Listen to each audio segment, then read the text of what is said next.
Hunt has arrived. After making his mark in Nashville writing hit songs for Keith Urban, Kenny Chesney, and Billy Currington, Sam found fame with his own breakout single, Leave the Night On. Hey guys, I'm Sophie Shalazy with ET Online, here with Sam Hunt at the Troubadour in Los Angeles. Girl, you got the beat right, killing in your Levi's, high on your love has got me buzzing like a street light. It was one of those titles that's obviously a play on words, and those historically have been a big part of country music, songwriting.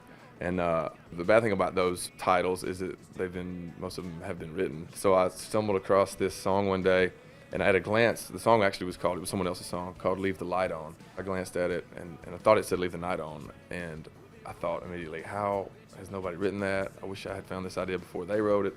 And as I looked a little closer, it was actually an L. We can leave the night on. Called my buddy, Shane McAnally up right off the bat, and was like, we need to write this song right away before somebody else does. Baby, I know what you're wishing for, I'm wishing for it too. I started working with Zach Crowell, who co-produced the record, and he took it to a whole nother level because all these cool sounds and vibes have just turned Leave the Night On into something a little more than what it was, production-wise. When did you know that you had a hit on your hands? One of the last things we did was we went in and we recorded all these voices in the background. So you hear us in the background at Zach's house, like hollering and not making much sense, but just sounding like we're having a party behind the song.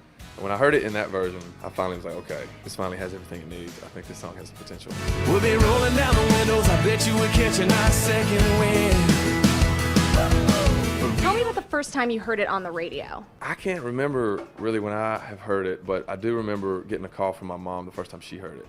And she was over the moon and excited. Actually, I think I missed the call. She sent me a text with lots of exclamation points and emojis. It's hard for me to educate them and bring them up to speed on all the things that are happening that don't really maybe make as much sense to them, but being on the radio definitely is easy to understand, and they needed that represented things for good things happening.